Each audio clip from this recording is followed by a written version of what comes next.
Everyone, welcome to the Shivi Study Ship. This is R.S. Sharma Asian Indian History, published by Oxford. This is chapter 24, Rise and the Growth of the Gupta Empire. इसमें basically हम जानेंगे Gupta empire की rise के बारे में और उसकी growth के बारे में. ऑलरेडी इससे पहले हम 23 लेक्चर्स अपने कंप्लीट कर चुके हैं, वो चैनल पर अपलोड हो चुके हैं. आप चाहे तो प्लेलिस्ट में जाके उनको देख सकते हैं. लेक्चर आपके लिए बहुत ज़्यादा बेनिफिशियल रहेगा. आप चाहे एग्ज़ाम के लिए प्रिपेयर कर रहे हैं या अपनी बेसिक नॉलेज को इम्प्रूव करने के लिए देख रहे हैं, तो हर तरह से लेक्चर आपके लिए बहुत ही फ़ायदेमंद होगा. वीडियो अच्छी लगे तो लाइक करना, शेयर करना और ऐसी और वीडियोज़ के लिए चैनल को सब्सक्राइब कर लेना. तो चलिए स्टार्ट करते हैं अपने लेक्चर को. सबसे पहले जानेंगे बैकग्राउंड. ठीक है, देखिए जैसे ही मौर्य एम्पायर का ब्रेकअप होता है, जब मौर्य एम्पायर है वो टूट जाती है, उसके बाद हम देखते हैं छोटी छोटी बहुत सारी जो डायनेस्टीज़ हैं वो इंडिया में कुछ टाइम के लिए अपने पैर जमाती हैं, जिसमें सतवाहना होते हैं, कुषाण होते हैं. ये सबसे ज़्यादा तो पावरफुल पावर के रूप में हमें देखने के लिए मिलती हैं. जो सतवाहना थे उन्होंने काफ़ी ज़्यादा एक स्टेबल फैक्टर को लेकर डेक्कन और जो साउथ वाला पार्ट था इंडिया का वहाँ पर रूल करा है और कोशिश करी है पॉलिटिकल जो यूनिटी है वो प्रोवाइड करने की. इकोनॉमिक प्रोस्पैरिटी भी काफ़ी ज़्यादा इनकी स्ट्रेंथ मतलब काफ़ी मजबूत रही है और जो ट्रेड है इनका रोमन एम्पायर के साथ वो भी काफ़ी ज़्यादा अच्छा रहा था. हम बात कर रहे हैं सतवाहना की. ठीक है, जो कुषाण थे उन्होंने भी सेम यही रोल परफॉर्म करा है नॉर्थ साइड में, क्योंकि जो सतवाहना है उन्होंने कहाँ करा था, साउदर्न साइड पे. कुषाण ने सेम ऐसे ही जो अपना पावर है, जो अपनी परफॉर्मेंस है वो अच्छी बना के रखी है नॉर्दर्न साइड में. तो both this empire came to an end in the mid third century, और ये दोनों ही जो एम्पायर हैं इनका एंड हो जाता है मिड थर्ड सेंचुरी तक. ठीक है, तो ये हमने जान लिया मौर्य एम्पायर के बाद कौन सी दो जो पावर थी वो सबसे ज़्यादा देखी गई है मौर्य एम्पायर के बाद. तो एक सतवाहना और दूसरी कुषाण. ठीक है, Kushan Empire aroused a new empire that established its way over a substantial power of the former dominion of the Kushan, and this was the empire of the Gupta, who may have been of the Vaishya origin. अब देखिए Kushan empire के बाद कौन सी नई empire यहाँ पर आएगी rule में, वो है गुप्ता. ठीक है, ओरिजिनली ये वैश्यास थे. डिफरेंट टाइटल्स ये रिकमेंड करते हैं. ठीक है, फॉर द डिफरेंट वर्णास बाय द धर्मशास्त्र. ओके, तो धर्मशास्त्र के according different different titles recommend किए गए हैं. The title Sharman is recommended for the Brahmana. तो जो टाइटल शर्मन है वो बेसिकली रिकमेंड की गई है जो धर्मशास्त्र है उसके अकॉर्डिंग ब्राह्मण को. जो वर्मन है वो की गई है क्षत्रिय को, और गुप्ता की गई है वैश्यास को, और जो दास है वो की गई है शूद्र को. ठीक है, तो ये हमने देख लिए सारे. Although Gupta empire was not as large as the Maurya empire. तो जो गुप्ता एम्पायर है इतनी बड़ी नहीं थी अगर हम उसे कंपेयर करते हैं मौर्य एम्पायर से. ना इसका एडमिनिस्ट्रेशन जो पूरा सिस्टम था, इसका एडमिनिस्ट्रेटिव जो सिस्टम था वो भी इतना बड़ा नहीं था. जो नॉर्थ इंडिया वाला पार्ट था उसको पॉलिटिकली इन्होंने यूनाइट करके रखा गुप्ता एम्पायर ने 335 टू 455 एडी तक. ठीक है, जो ओरिजिनल किंगडम था गुप्ता का उसके अंडर आता था यूपी, बिहार. ठीक है, थर्ड सेंचुरी के एंड तक यूपी और बिहार पूरा इनके कंट्रोल में रहा है गुप्ता एम्पायर के. यूपी सबसे ज़्यादा इंपॉर्टेंट प्रोविंस था गुप्ता के टाइम पे, बिहार से भी ज़्यादा, क्योंकि गुप्ता के जितने भी हमें कॉइन मिलते हैं, इंस्क्रिप्शन मिलते हैं, वो ज़्यादातर हमें यूपी में ही मिलते हैं. If we exclude some feudatories, private individuals whose inscription are largely found in MP. ठीक है, अगर हम कुछ जो फ्यूडेटरीज हैं उनको हटा देते हैं, कुछ जो इसके प्राइवेट इंडिविजुअल्स थे उनको हटा देते हैं, क्योंकि उनके ज़्यादातर हमें जो इंस्क्रिप्शन है वो एमपी में मिलते हैं. UP stand out at the most important area in relation to find of Gupta antiquities. ठीक है, तो इससे पूरा समझ आता है हमें कि जो यूपी है वो सबसे ज़्यादा इंपॉर्टेंट था, क्योंकि सबसे ज़्यादा जो कॉइन और जो इंस्क्रिप्शन है वो यहीं से मिलते हैं. UP therefore seems to have been the place from where the Gupta operated and fanned out in different direction. तो मतलब जो गुप्ता हम कहें जो पावरफुल होने शुरू हुए हैं, जो ऑपरेट हुए हैं सबसे ज़्यादा वो इसी एरिया से हुए हैं, और उसके बाद फिर उन्होंने धीरे धीरे बाकी डायरेक्शन में अपने आप को आगे बढ़ाया. Probably with the centre of power at Prayag. तो उनका जो सेंटर ऑफ पावर की बात करें तो वो उनका प्रयाग रहा, और उसके बाद फिर उसके आसपास के जो क्षेत्र थे वहाँ पर इन्होंने बढ़ना शुरू कर दिया. गुप्तास के टाइम पर were possibly feudatories of the Kushan. तो जो गुप्ता थे बल्कि कोई और नहीं बल्कि कुषाण के, जब कुषाण एम्पायर का रूल चल रहा था तो उस टाइम पे जो गुप्ता थे वो एक फ्यूडेटरी की तरह काम कर रहे थे कुषाण के अंडर. ठीक है, कि मेन पावर तो कुषाण की थी. तो पहले होते थे ना जो बड़े बड़े एम्पायर थे वो अपने जो फ्यूडल जो थे वो रख लिया करते थे, और टाइम पड़ने पे जो ये फ्यूडेटरीज होते हैं यही आर्मी प्रोवाइड करते थे मेन जो किंग है उनको. तो उस टाइम पे जो गुप्ता था वो भी एक फ्यूडेटरीज की तरह ही काम कर रहा था कुषाण रूलर्स के लिए, खासकर यूपी में. At many places in UP and Bihar Kushan antiquities are immediately followed by the Gupta antiquity. तो इसीलिए जो अगर आप देखेंगे गुप्ता एम्पायर को या उससे जुड़ी चीज़ों को तो आपको बिल्कुल सेम वो वैसे ही मिलेगी जैसे कुषाण के टाइम पे थी। उन्होंने सेम वैसे ही उसको फॉलो कर लिया था। Gupta learn the use of saddle rein button coat trouser boot from the Kushan. तो जो जैसे भी कुषाण के जो वो थे कि घोड़े पे बैठने वाली जो उनका पूरा जो सेट होता है, ठीक है, उनके जो कोट होते हैं, ट्राउज़र, बूट, जो कुषाण एम्पायर के जो लोग थे वो पहनते थे, क्योंकि वो तो जो पूरा वो चाइना वगैरह सेंट्रल एशिया से क्रॉस करके आए थे। तो जब वो यहाँ इंडिया में रहते हैं तो वो अपनी इन्हीं चीज़ों को काफ़ी हद तक फॉलो करते हैं, ठीक है। अपना जो पहनना है वो ऐसे चेंज नहीं करते एकदम से। तो इसी चीज़ को गुप्ता उनके अंडर रहकर सीख जाते हैं। All these gave them mobility and made them excellent horseman. और यही सब चीज़ें उनको एक एक्सीलेंट हॉर्समैन बनाती थी, क्योंकि उनके पास ये सब चीज़ें थी। In the Kushan scheme of things horse chariot elephant has cease to be important. तो कुषाण के टाइम पर जो चीज़ें थी, हॉर्स चैरियट एलिफेंट काफ़ी इंपॉर्टेंट थे, और जो हॉर्स मैन थे वो बहुत इंपॉर्टेंट रोल प्ले करते थे। This also seem to have been case with the Guptas. और जब गुप्ता पावर में आता है तो उनके लिए भी ये सब चीज़ें बहुत इंपॉर्टेंट हो जाती हैं। हॉर्समैन उनके लिए भी बहुत इंपॉर्टेंट थे, क्योंकि सीखा तो सब कुछ उन्होंने कुषाण से ही था। वो अपने कॉइन पे जो हॉर्समैन है उनको भी रिप्रेजेंट करवाते हैं, जो गुप्ता रूलर्स होते हैं। Although some Gupta kings are described as excellent and the unrivaled chariot warrior। तो जो गुप्ता किंग थे वो काफ़ी ज़्यादा एक्सेलेंट और अनराइवल चैरियट वॉरियर थे, ठीक है। उनकी बेसिक स्ट्रेंथ थी उनका जो घोड़ों का इस्तेमाल था वो। गुप्ता थे, उनको बहुत सारे मटेरियल एडवांटेज वो इन्जॉय करते थे। जो उनका सेंटर ऑफ ऑपरेशन वाला जो एरिया था वो था उनका जो फर्टाइल लैंड थी उनकी मध्य प्रदेश की, जो बिहार और यूपी को कवर करती थी, ठीक है। They were able to exploit the iron ore of central India. वो सेंट्रल इंडिया और साउथ बिहार में मिलने वाली जो आयरन ओर थी उसका भरपूर यूज़ करते थे, और साथ में पूरी एडवांटेज लेते थे नॉर्दर्न इंडिया की, जहाँ से जो सिल्क ट्रेड था वो चलता था ईस्टर्न रोमन एम्पायर के अंडर। वो सब भी अब उनके कंट्रोल में आ गया था, ठीक है। Given these favorable factors, Gupta established their rule over Anu-Ganga and along the Ganga in the mid-Gangetic basin, Prayag, Saket and the Magadh. अब इसी के चलते जब हर तरफ से उनको फ़ायदा मिल रहा है तो वो जो अपना रूल है वो पूरा वो गंगा के आसपास मिड गैंगेटिक जो बेसिन है वहाँ तक, प्रयाग जो हमारा मॉडर्न इलाहाबाद, ठीक है, साकेत जो अयोध्या है, मगध, पूरा फैला लेते हैं धीरे धीरे। और एक कंप्लीट क्या बन जाती है पूरी ये इनका किंगडम यहाँ पे बन जाता है, ऑल इंडिया एम्पायर बन जाता है। जो कुषाण पावर थी नॉर्थ इंडिया में, अब वो धीरे धीरे उसका एंड हो गया था 230 AD तक, और एक सब्सटेंशियल पार्ट था जो सेंट्रल इंडिया का fell under the rule of Murundas who were possibly kinsman of the Kushan. तो अब वो धीरे धीरे जो सेंट्रल इंडिया का जो पार्ट था वो किसके अंडर आ गया था, मुरुनदास, ठीक है। और ये मुरुनदास कौन थे, ये पॉसिबली जो कुषाण थे उन्हीं के अंडर रहने वाले जो लोग थे वही थे। जो ये मुरुनदास हैं ये रूल करते हैं 250 तक। 25 years later in about 275 Gupta dynasty came to power. और पूरे इसके 25 साल बाद 275 AD में अब आएगी गुप्ता डायनेस्टी, ठीक है। सबसे पहले बात करते हैं गुप्ता डायनेस्टी के अंदर चंद्रगुप्त फर्स्ट की। 319 से 34 AD का इनका टाइम था। जो फर्स्ट इंपॉर्टेंट किंग थे ये गुप्ता डायनेस्टी के, तो अगर आपसे वो पूछता है कि फर्स्ट इंपॉर्टेंट किंग कौन थे गुप्ता डायनेस्टी के, वो थे चंद्रगुप्त फर्स्ट, ठीक है। इन्होंने शादी करी थी लिच्छवी की प्रिंसेस से, ठीक है। जो लिच्छवी था एक महाजनपद था, वहाँ से उनकी जो प्रिंसेस थी उनसे शादी करी थी, और ये नेपाल से बिलोंग करती थी। विच स्ट्रेंथन पोजीशन। अब इन्होंने जो ये लिच्छवी की प्रिंसेस है ये नेपाल से बिलोंग करती थी, तो उस साइड इनकी पोजीशन स्ट्रांग हो गई अब चंद्रगुप्त फर्स्ट की, क्योंकि वहाँ से शादी कर ली इन्होंने, तो कोई डर नहीं था। जो गुप्तास थे मैंने बताया जैसे ओरिजिन इनका वैश्यास था, and marriage into a Kshatriya family, ठीक है। और इन्होंने जो क्षत्रिय फैमिली थी उसमें शादी कर ली थी, तो अब एक फ़ायदा मिल गया इनको। Chandragupta first seem to have been a ruler of considerable importance because he started the Gupta era, ठीक है। ये इंपॉर्टेंट इसलिए हो जाता है चंद्रगुप्त फर्स्ट क्योंकि इन्होंने गुप्ता एरा को स्टार्ट किया था 319 से 320 के बीच में। Later many inscription of the Gupta era came to be dated in this era. और इसमें फिर बहुत सारे आपको इस टाइम के गुप्ता एरा के टाइम के इंस्क्रिप्शन आपको देखने के लिए मिलेंगे। ये गुप्ता एम्पायर के टाइम का पूरा यहाँ पर मैप है, ठीक है, जो 4th सेंचुरी के आसपास का है।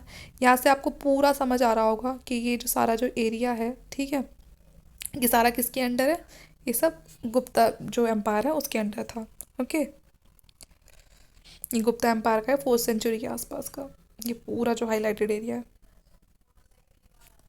ठीक है। आगे देखते हैं। अब बात करते हैं चंद्रगुप्त के बाद समुद्रगुप्त की। जो गुप्ता किंगडम है काफ़ी ज़्यादा बड़ा था, और इसको और बड़ा किया गया जो चंद्रगुप्त के बेटे आते हैं, उनके जो सक्सेसर थे समुद्रगुप्त। ठीक है, ये इनका टाइम दे रखा है 335 से 80 एडी के बीच का।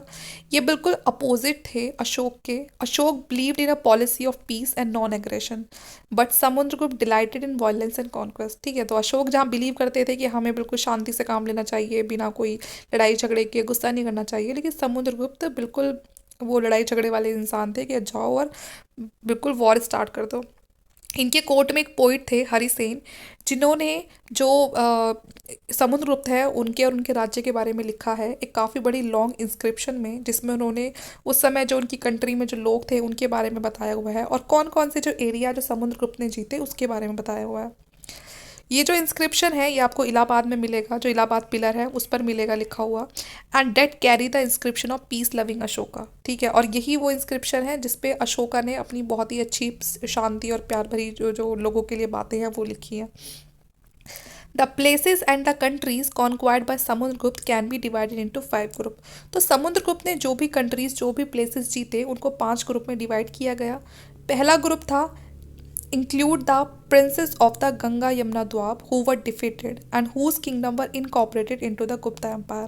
पहला ग्रुप था जिसमें जो प्रिंसेस थे गंगा यमुना द्वाब के एरिया के आसपास उन सबको हरा दिया गया था, एंड उनका जो किंगडम है उसको इनकॉपरेट कर दिया था, गुप्ता एम्पायर में मिला दिया था। ठीक है, तो पहला जो गंगा यमुना द्वाब के आसपास जितना भी एरिया था उन्होंने जीत लिया था। दूसरा एरिया कौन सा था, ग्रुप 2, जिसमें ईस्टर्न और जो हिमालयन स्टेट है वो आते हैं सारे, जिसमें नेपाल, असम, बंगाल। ठीक है, वो जीत लिया था। ठीक है, जिसमें पूरा उन्होंने नेपाल, असम, बंगाल वो सब जीत लिया था। Which were made to feel the weight of the Samudragupta arm. Okay, it also cover some republic of Punjab. Group 2 में ये सारे एरिया आते थे जिसमें पंजाब भी था। The republic which flickered on the ruin of the Mauryan empire were finally crushed by the Samudragupta. जो थोड़ा बहुत जो पार्ट था भी मौर्यन एम्पायर का जो बचा था, जो उससे जुड़े हुए कुछ लोग अगर रूल भी कर रहे थे, उस चीज़ को फाइनली अब जो समुद्रगुप्त है उन्होंने पूरी तरह से उसको ख़त्म कर दिया था। ग्रुप 3 में आता था फॉरेस्ट किंगडम। इसमें कौन कौन से एरिया थे, जो विंध्यास का एरिया है, ठीक है, जिसे उस समय ये अत्वी का राज्य बोलते थे, तो इसको भी कंट्रोल कर लिया था समुद्रगुप्त ने। ग्रुप 4 की बात करें तो इसमें 12 रूलर आते थे ईस्टर्न डेक्कन के और साउदर्न इंडिया वाला जो पार्ट है वो। ठीक है, Samudragupta arm reached as far as Kanchi, Tamil Nadu, where the Pallavas were compelled to recognise their suzerainty. ठीक है, ग्रुप 5 की बात करें तो इसमें आते थे the name of the Shakas and the Kushan, some of them ruling in Afghanistan. तो जो अफगानिस्तान वाला पार्ट था ग्रुप 5 में वो। It is said that Samudragupta swept them out of the power and receive the submission of the ruler of distant land. तो मतलब जो काफ़ी दूर दूर वाला जो एरिया था वहाँ के जो रूलर्स थे उन्होंने भी अपने आप को जो समुद्रगुप्त है उनके आगे बिल्कुल सबमिट कर दिया था। अकॉर्डिंग टू चाइनीज सोर्स, जो मेघावर्मन है जो रूलर थे श्रीलंका के, उन्होंने कुछ मिशनरी भेजे थे समुद्रगुप्त के कोर्ट में कि उनको एक बुद्धिस्ट टेम्पल बनाना है गया में। तो ये पता चलता है, मैं चल चाइनीज सोर्स हैं उनसे, कि श्रीलंका के किंग थे मेघावर्मन, उन्होंने अपने मिशनरीज़ को भेजा था समुद्रगुप्त के कोर्ट में परमिशन लेने के लिए कि वो गया में एक बुद्धिस्ट टेम्पल बनाना चाहते हैं। जो टेम्पल है उसको डेवलप किया गया एक बहुत बड़े मठ में, उसको इस्टेब्लिश भी किया गया। ठीक है, और ये सब चीज़ें हैं, कुछ को हमें जो इंस्क्रिप्शन वगैरह इलाहाबाद की वहाँ से पता चलता है। और उसमें जो इलाहाबाद का जो इंस्क्रिप्शन है उसमें लिखा गया है कि it would appear that Samudragupta never knew defeat, कि उनको हार का तो पता ही नहीं था, because of his bravery and generalship. उनको क्या बोला जाता था, उनकी बहादुरी की वजह से और इतनी अच्छी जनरलशिप की वजह से नेपोलियन ऑफ इंडिया। ठीक है, तो ये टाइटल आपको याद रखना है कि नेपोलियन ऑफ इंडिया किसे कहा गया, तो वो थे समुद्रगुप्त। ठीक है, जो समुद्रगुप्त थे उन्होंने पूरे ग्रेटर पार्ट ऑफ जो इंडिया है अपने कंट्रोल में लाके उसको यूनिफाइड किया, और अपनी जो पावर है उसके चलते एक बहुत बड़ा जो एरिया था उन्होंने कॉन्क्वायर करके रखा, पूरा जीत के रखा। अब बात करते हैं चंद्रगुप्त सेकेंड की। सबसे पहले पढ़ा हमने चंद्रगुप्त फर्स्ट, फिर समुद्रगुप्त, अब चंद्रगुप्त सेकेंड। इनका टाइम पीरियड 380 से 412।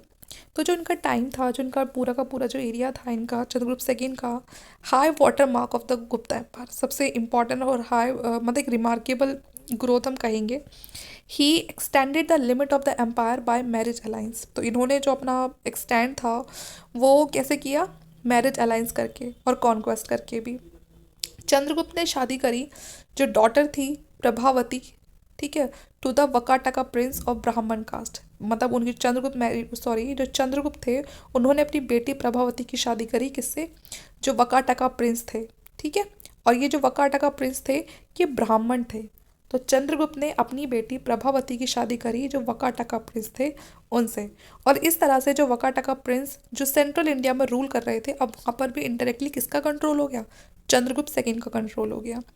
The Prince died and was succeed by his young son, ठीक है। अब जो प्रिंस था उनकी डेथ हो जाती है और उनको सक्सीड करते हैं उनका एक छोटा सा बेटा। जो प्रभावती हैं वो यहाँ पर क्या बन जाती हैं, वर्चुअल रूलर की तरह काम करती है, क्योंकि उनके जो हस्बैंड है उनकी डेथ हो चुकी है, बेटा बहुत छोटा है। As testified to by some of her land charters which betray the influence of Eastern Gupta writing, and she promoted the interest of her father Chandragupta. तो अपने फादर के इंटरेस्ट में रहकर ही वो वहाँ पर काम करती हैं।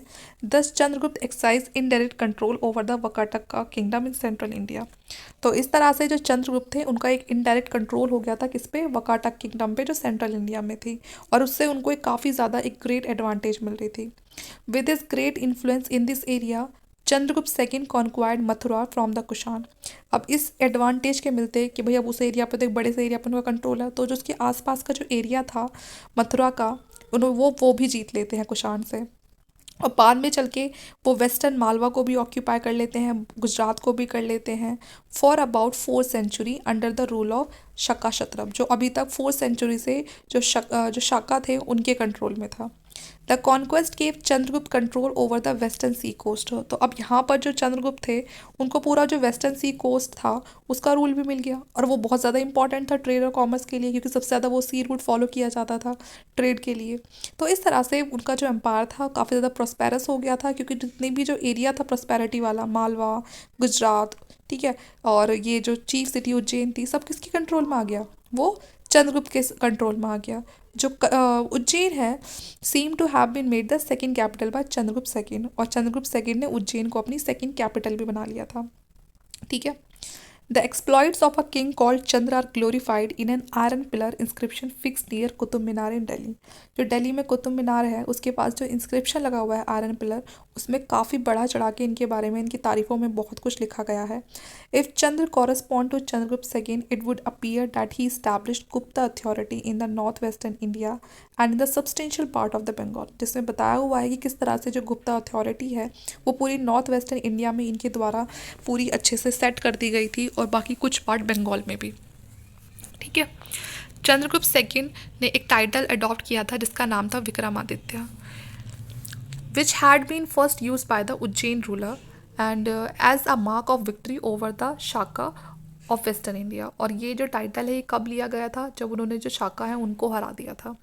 Ujjain ruler is traditionally called शाकाहारी, ठीक है ना, इनको शाकाहारी बोला जाता था। शाकाहारी क्यों बोला जाता था उज्जैन रूलर को, क्योंकि उन्होंने शाकाहार के दुश्मन थे ये। जो विक्रम संवत है और एरा वॉज स्टार्टेड 58 से 57 BC, ठीक है। जो विक्रम संवत है उसको स्टार्ट किया गया था 58 से 57 BC के बीच, जब इन्होंने जो ये शाका है इनको हरा दिया था। जो चंद्रगुप्त सेकेंड है prove to be a great शाकाहारी एंड द विक्रमादित्य। अब जो चंद्रगुप्त सेकेंड है उन्होंने प्रूव कर दिया था कि वो कितने बड़े ग्रेट एक शाकाहारी और जो विक्रमादित्य हैं। शाकाहारी क्यों है, क्योंकि उन्होंने शाकास को हरा दिया था। जो कोर्ट था चंद्रगुप्त सेकेंड का उज्जैन में, ठीक है, उसमें बहुत सारे स्कॉलर्स थे, बहुत बड़े बड़े स्कॉलर थे जिनका नाम था कालिदास, अमर सिन्हा। अब यहाँ पर याद रखने वाली बात ये है कि ये पूछा जाता है कि चंद्रगुप्त सेकंड के कोर्ट में कौन से स्कॉलर थे, या फिर ये भी पूछ लिया जाता है कि जो कालिदास थे वो किसके कोर्ट में थे। तो ये आपको दोनों ही तरीके से याद रखना है कि जो कालिदास थे वो चंद्रगुप्त सेकंड के कोर्ट में थे, जो अमर सिम्हा थे वो भी चंद्रगुप्त सेकंड के कोर्ट में थे, ठीक है। It was during Chandragupta rain during the Chinese Pilgrim फायान visited India. अब जो चंद्रगुप्त सेकेंड के टाइम पर ही जो फायान है, जो चाइनीज़ पिलग्रिम है, वो इंडिया को विजिट करते हैं और एक काफ़ी बड़ी उस टाइम पे एक इलेबोरेट अकाउंट तैयार करते हैं उस समय लोगों की लाइफ के बारे में, कि उस टाइम पे जो चंद्रगुप्त के टाइम पे लोगों की जो जिंदगियाँ थी वो कैसी थी। अब बात करते हैं फॉल ऑफ द एम्पायर, कैसे धीरे धीरे उसका डिक्लाइन होगा। देखिए जो सक्सेसर आता है चंद्रगुप्त सेकेंड के, वो बहुत अब एक साइड से जो हुण थे वो भी अटैक कर रहे थे। ये हुण कहाँ से आए थे? ये सेंट्रल एशिया से। ये बार बार इंडिया में आने की कोशिश कर रहे थे। तो जो चंद्रगुप्त सेकंड के जो सक्सेसर थे वो बार बार इनका सामना करना पड़ रहा था उनको, इनकी बार बार फाइट चल रही थी। Although initially Gupta king Skandgupta took effective measures to stem the march of the Hun into India, तो जो गुप्ता किंग थे स्कंदगुप्त, ठीक है, ये सक्सेसर थे चंद्रगुप्त के, अब ये काफ़ी अच्छे इफेक्टिव मेजर्स लेते हैं हुन्स को इंडिया में रोकने के लिए। लेकिन आगे चल के जो इनके सक्सेसर आते हैं वो बहुत ज़्यादा वीक रहेंगे और अनेबल, मतलब वो इतने कैपेबल नहीं थे कि वो जो हुन का जो इन्वेड है उसको रोक सकें, क्योंकि जो हुन थे वो काफ़ी ज़्यादा अच्छे थे हॉर्समैनशिप में, ठीक है। और स्टेरअप मैंने आपको बताया, घोड़े पे बैठ के जिसके ऊपर पैर रखते हैं वो मेटल का बना होता है, ठीक है। तो वो काफ़ी कुछ जानते थे Hund's. They could move quickly and being excellent archers, तो काफ़ी कहते हैं कि बहुत फुर्तीले होते थे ये और बहुत अच्छे आर्चर्स होते थे। तो यही एक रीज़न बनता है इनकी सक्सेस का, ठीक है। ये ईरान को भी जीत लेते हैं और आगे चल के ये इंडिया में भी आ जाते हैं। The Hund's occupied eastern Malwa and substantial portion of central India. अब जब ये भारत में आते हैं तो 485 एडी के आसपास ये ईस्टर्न मालवा को जीत लेते हैं और कुछ पार्ट सेंट्रल इंडिया का भी जीत लेते हैं, जहाँ से हमें कुछ इंस्क्रिप्शन मिलते हैं इनके, तो उससे पता चलता है कि ये एरिया कभी हुन्स के अंडर रहा होगा। The intermediate region such as Punjab Rajasthan also passed in to their hand, तो ये भी कहीं ना कहीं इनके हाथों में आ जाता है, पंजाब और राजस्थान भी। This must have drastically reduced the extent of Gupta Empire at the beginning of the 6th century। तो 6th century की शुरुआत में इस तरह से धीरे धीरे जो एरिया था वो गुप्ता एम्पायर के हाथ से निकलने लगा था। जो हुन की जो पावर थी वो soon overthrown by the Yashovarman of Malwa. अब जो हुन्स की पावर थी उसको कौन हटाता है? उसको हटाता है मालवा का रूलर होता है यशोधर्मन, ठीक है। वो हुन्स की जो पावर है उसको धीरे धीरे ओवरथ्रो कर देता है। Who belong to the Aulikara feudatory family. अब जो यशोधर वर्मन है मालवा का, ये किससे बिलोंग करता था? ये एक ओलिकारा फ्यूडेटरी फैमिली थी, ठीक है। ये कंट्रोल करता है उनकी पावर को। अब देखिए यहाँ पे मैंने आपको बताया था, हाँ, जो गुप्ता थे, गुप्ता की जो आर्मी थी वो कोई बहुत बड़ी नहीं थी, बल्कि ये इनके यहाँ पर फ्यूडेटरी थे। फ्यूडेटरी कैसे थे कि इन्होंने जो बड़े बड़े उस टाइम पे लैंड लॉर्ड थे या जो रिच पीपल थे उनको अपना फ्यूडेटरी बना रखा था कि तुम आर्मी मेंटेन करो, जब हमें ज़रूरत पड़ेगी तो हम तुमको बोल देंगे, फिर आके हमारा साथ देना। इनकी अपनी जो गुप्ता किंग थे उनकी कोई बहुत बड़ी आर्मी नहीं थी। अब यहाँ पर ये होता है कि मालवा में जो यशोधर्मन होते हैं ये भी एक फ्यूडेटरी ही होते हैं गुप्ता के अंडर। तो ये एक हद तक जाके जो हुण है उनकी पावर को रोकने की कोशिश करते हैं, ठीक है। The Malwa Prince successfully challenge the authority of Gupta and set up 532 pillar victory commemorating his conquest of almost the whole of the northern India. Yashodharman rule was short-lived and dealt a severe blow to the Gupta Empire। तो जब ये हुन को हटा देते हैं उसके बाद अब जो ये यशोधर्मन होते हैं ये धीरे धीरे जहाँ पर गुप्ता का रूल था ये उसको भी चैलेंज कर देते हैं और काफ़ी सारा जो एरिया होता है नॉर्दर्न इंडिया को उसको जीत लेते हैं, यहाँ तक कि पूरा ही जीत लेते हैं कॉन्क्वेस्ट करके। लेकिन जो ये चीज़ होती है, ये जो उनकी जीत होती है, रूल होता है, ये ज़्यादा लंबे टाइम तक नहीं होता, ठीक है। The Gupta empire was further undermined by the rise of feudatories. अब जो गुप्ता एम्पायर उनको दूसरा नुकसान क्या देखना पड़ता है, क्योंकि जो फ्यूडेटरीज होते हैं जिनको वो अपने फ्यूडेटरीज बना के रखते हैं वही उनके खिलाफ बगावत पे उतर जाते हैं।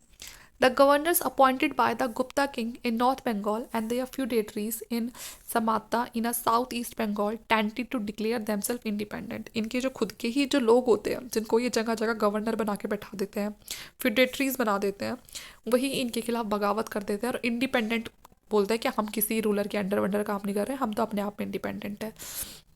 जो लेटर गुप्ता रूलर्स आते हैं मगध में, establish their power in Bihar. Alongside them, Mukhari rose to power in Bihar and UP and had their capital at Kannauj. तो अब क्या होता है, इन्हीं के अंडर रहकर जो लोग होते हैं वो अपनी जो पावर होता है खुद से ही अपने आप को इंडिपेंडेंट करके अपना अपना अलग स्टेट बना लेते हैं कि हमारी पावर तो यहाँ है।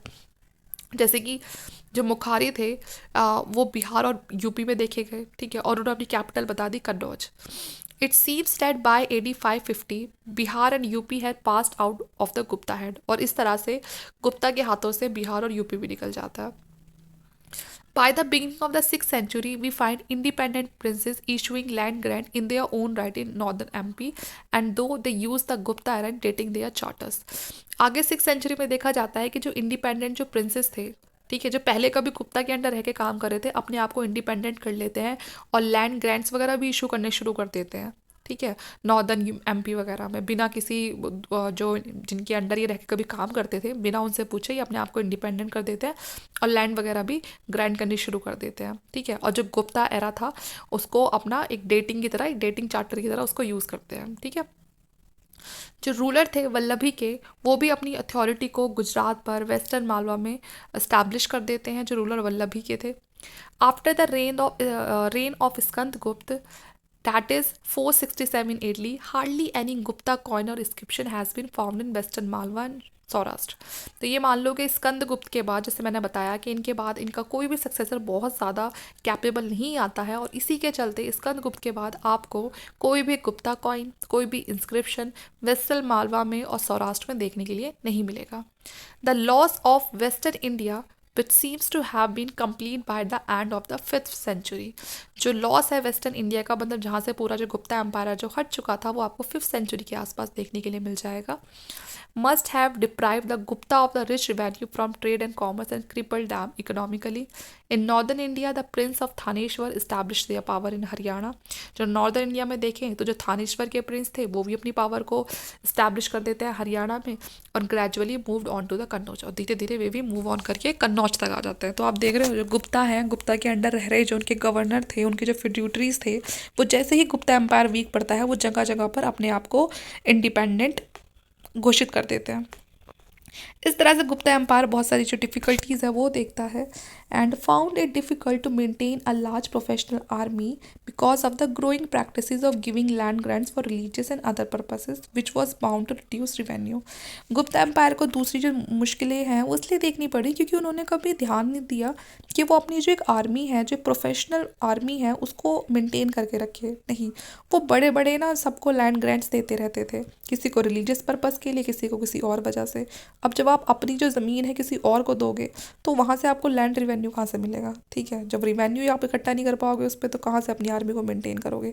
बल्कि आप जिनको लैंड दे रहे हो उस पर खेती करा रहे हैं औरों से, उनको अच्छी खासी फसल वगैरह बेच बाच के वो बहुत बढ़िया कमा रहे हैं।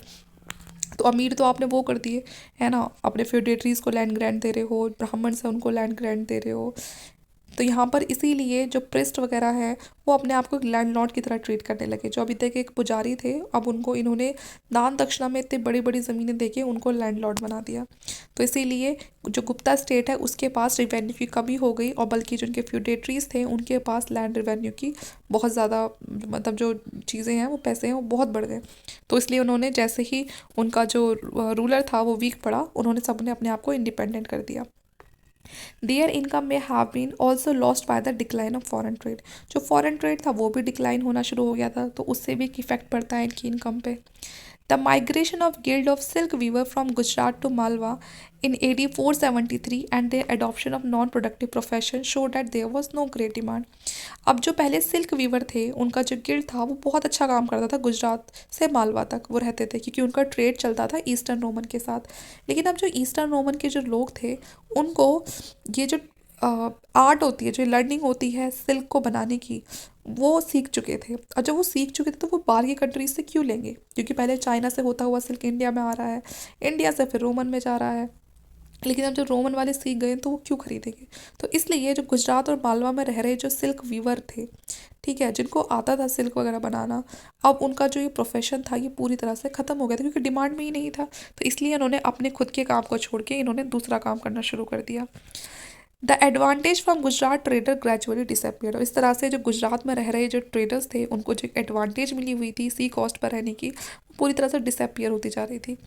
After the middle of the 5th century, Gupta king made desperate attempt to maintain their gold currency by reducing the content of pure gold। अब middle of the 5th century क्या दिखता है, जो गुप्ता किंग है वो क्या करते हैं, उस अपने जो धन है उसको बचाने के लिए वो कहते हैं, क्योंकि अभी तक तो गोल्ड करेंसी चल रही थी, वो क्या सोचते हैं कि जो गोल्ड करेंसी है इसमें हम क्या कर देते हैं, जो गोल्ड की जो अमाउंट है उसको, जो क्वांटिटी है उसको ना कम कर देते हैं, उसका कंटेंट कम कर देते हैं, इतना प्योर रखने की क्या ज़रूरत है। लेकिन इससे भी कोई फ़र्क नहीं पड़ता। Although the rule of the imperial Gupta lingered till the 6th century and the imperial glory have vanished a century earlier। और कहीं ना कहीं अब टिल सेंचुरी या फिर उसके बाद तक आते आते जो एक इम्पीरियल ग्लोरी थी गुप्ताज की वो पूरी तरह से धीरे धीरे ख़त्म हो जाती है। ठीक है। तो यहाँ पर ही हमने पूरा पढ़ लिया है इसके बारे में, किस तरह से राइज हुई, किस तरह से ग्रोथ हुई। ये क्रोनोलॉजी है, आप चाहे तो उसको पढ़ के एक मतलब शॉर्ट नोट की तरह काम करता है ये, तो आप देख सकते हैं इसको। बाकी मैंने पूरी कोशिश करी है चैप्टर को अच्छे से समझाने की। अगर आपको कोई भी किसी तरह की कोई भी प्रॉब्लम आती है तो आप उसे कमेंट करके पूछ सकते हैं। और इस चैप्टर के इस लेक्चर के लिए इतना ही। अब हम मिलेंगे नेक्स्ट लेक्चर में जो है हमारा 25th, ठीक है। तो इस वाले लेक्चर के लिए इतना ही। वीडियो अच्छी लगे तो प्लीज़ लाइक करना, शेयर करना, चैनल को सब्सक्राइब कर लेना। Thank you.